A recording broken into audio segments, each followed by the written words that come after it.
有冇諗過打機都可以設計到自己屋企？我哋呢個系列會用韓國模擬遊戲 Inzoi 同大家一齊去設計下自己嘅 Dream House， 話唔定會俾到一啲 idea 去打造你住緊嘅屋企。所以中意設計嘅你，記得 follow 呢個 channel， 一齊交流下心得啦。今集我哋首先用一個最常見嘅居屋公屋則開始，整一個2人年輕夫妻嘅單位。主題係黑白簡約風，雖然淨係用黑白灰嘅配搭，但係可以通過唔同嘅物料運用出嚟，增加成個屋企嘅層次感。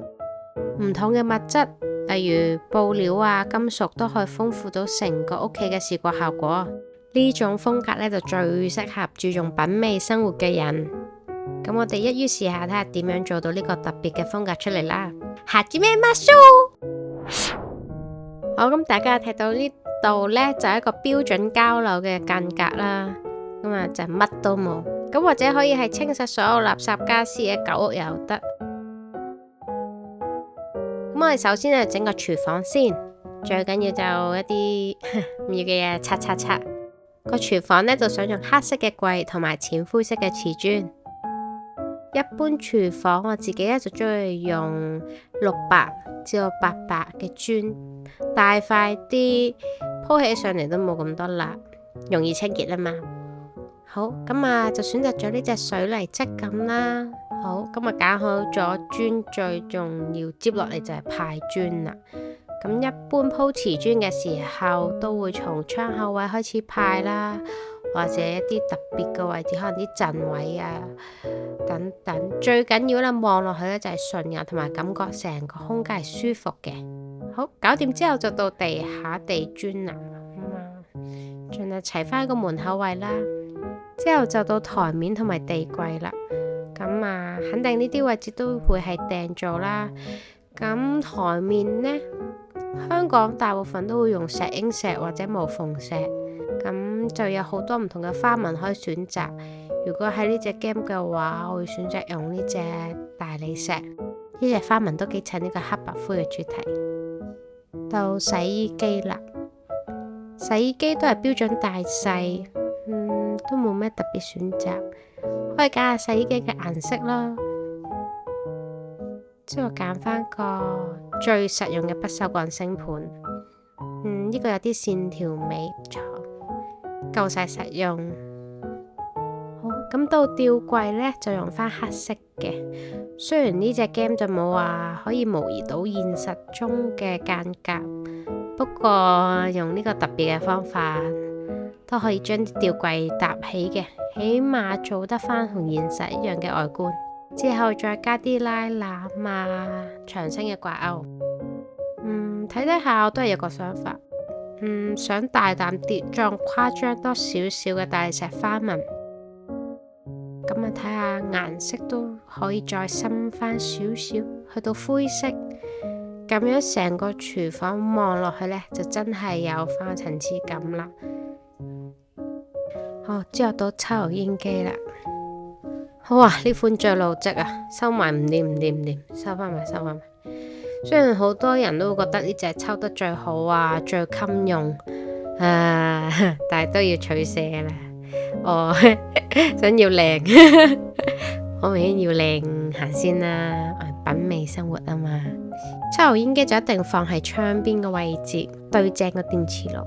之後到洗衣機上面嘅台面，當然可以擺啲小電器啦。咁我哋呢一戶嘅業主啊，當然係最識得品味人生，當然放翻部咖啡機啦。好，呢個位就放櫥櫃啊、餐具。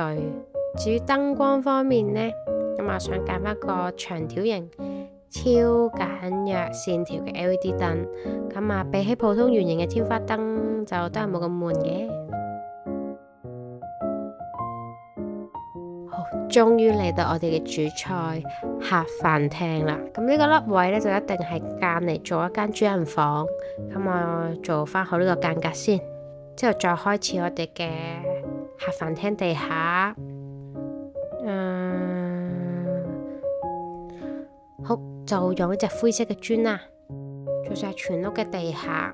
佢呢隻灰色嘅磚有少少嘅石紋，望得幾自然。錯，最緊要呢隻灰色易清潔啊嘛。好，我哋校一校磚嘅大細，當然大塊少少會好啲啊，望落去大氣好多。將啲磚嘅派法校一校，最希望當然對齊大門啦，同埋牆身。之後牆身呢，我諗到會用一隻淺翻啲嘅顏色啦，就會令到成個空間感大啲。咁而門呢，我就選擇用一啲深黑色嘅門嘅，做翻個襯托。第一個難題出現啦，就個雪櫃好難擺位。我諗呢個問題都困擾咗呢類單位嘅業主噶啦。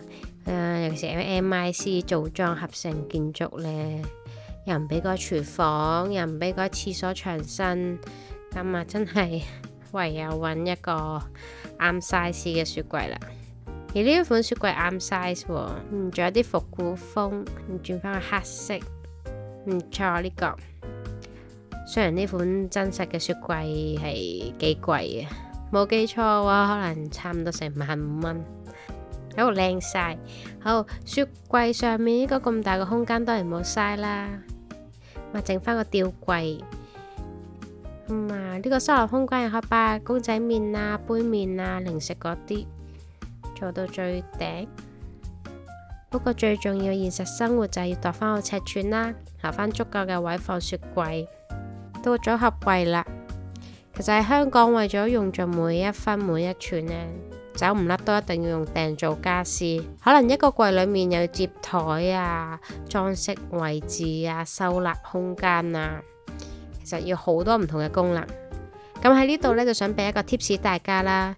如果有新嘅屋企開始做，最緊要呢就係同設計師同屋企人夾好晒，心目中有冇想放嘅家電，或者有冇啲特別嘅生活習慣，諗定好平時嘅生活動線，咁樣呢，就可以令到設計完係令到自己住得舒服啦，而唔係淨係我追求某一個風格咁樣。好，到個櫃頂呢，就想加啲氣氛燈點綴一下，增加柔和嘅反射光線，營造翻個舒適嘅環境。飯台呢，就諗住用翻玻璃加金屬嘅腳座，呢種設計線條簡單又精緻。襯翻個凳先，一式一套。飯廳可以加翻啲裝飾，咁就喺層架上面做翻個人回憶嘅角落，擺啲相啊、獎杯等等。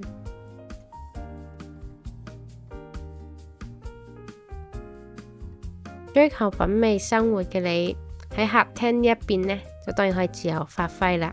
呢度呢，我想做一個書架，亦都係個玻璃裝飾櫃，放模型啊、figure 又得。仲有啊，點少得聽音樂嘅地方呢？放翻個黑膠碟架喺呢度先，就放喺個 sofa 側邊啦。仲有最緊要嘅黑膠碟機，放張矮台擺埋一齊。平時就坐喺梳化度享受，哇！咁樣真係整整下，我都想住喺裏面啊，幾舒服。隔籬仲有少少位嘅，咁將來可能要擺部抽濕機啊、風扇啊，轉放一個喇叭又得。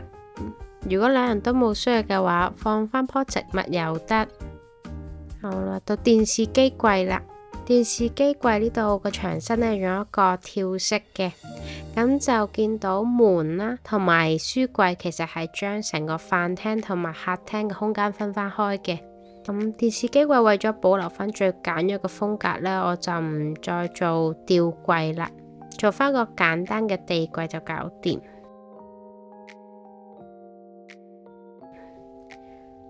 不過65寸就一定擺唔到啦，揀翻部細部啲啦。好，呢部50寸左右，咁剩翻呢個位呢，加多個部喇叭。剩落嚟呢，客廳裝翻部冷氣機先，加埋張梳化就差唔多啦。咁仲有最緊要嘅窗簾，當然要襯一襯色先。好，到成個客飯廳嘅燈光啦。電視機上面呢，可以加返啲可以較光暗嘅長燈啦。之後梳化旁邊可以加返支地燈。其實好想喺梳化前面加到個茶几嘅，不過呢隻 game 仲未得較大細啊，咁唔放住先啦。咁但係現實生活啊，建議可以放得個可能細細地嘅玻璃茶几都唔錯，可以平時睇電視啊，可以放到少少嘢。好，加埋客廳嘅燈先。最緊要就係飯台上面想用一個波波嘅吊燈啦，配搭翻圓形嘅飯台，咁樣呢，大致上客廳同飯廳就搞掂啦。睇下大概嘅效果先啦。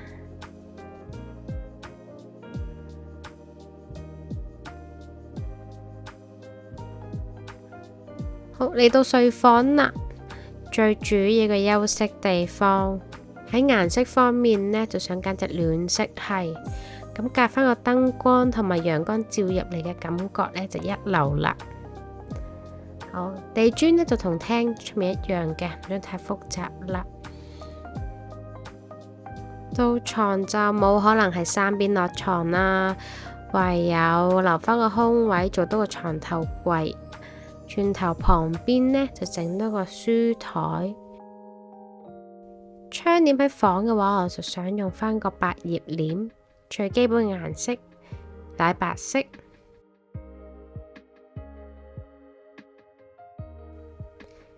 剩翻落嚟嘅位呢，就係書台啦。印象中 IKEA 都好似有呢張。做嘢咁辛苦，翻到屋企梗係要打機啦。床頭架就可以放翻女主人會成日用嘅化妝品。想放多2棵多肉植物喺書台，打機耐咗都可以舒緩眼睛疲勞啊嘛。睡房都整得七七八八啦，剩翻落嚟，剩翻個廁所啦。瓷磚呢都係繼續用一個淺灰嘅水泥色，對翻啱嘅磚位。我自己呢就幻想個 dream house 呢係有浴缸嘅，咁呢度將個企缸改做浴缸，洗面盤就得呢個位置啫。咁台面呢就想用翻白色，有少少石紋嘅。咁浴缸同埋坐廁都係白色，台面就唔想用純白色啦。咁樣太單調啦。整埋浴缸同埋去水嘅半腰牆就大功告成啦。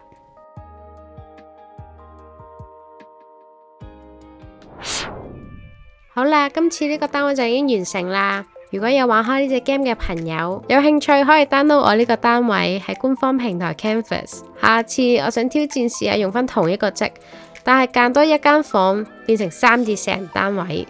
唔知大家對呢個單位設計有咩睇法呢？又或者大家中意咩風格嘅設計？歡迎留言話俾我知，同埋記得 follow 我呢個 channel。我之後會努力拍唔同嘅類型片俾大家，甚至乎係跳出香港睇下其他唔同世界各地嘅設計。所以記得 like 同埋 share 俾朋友大家一齊睇啦。我哋下條片見，拜拜。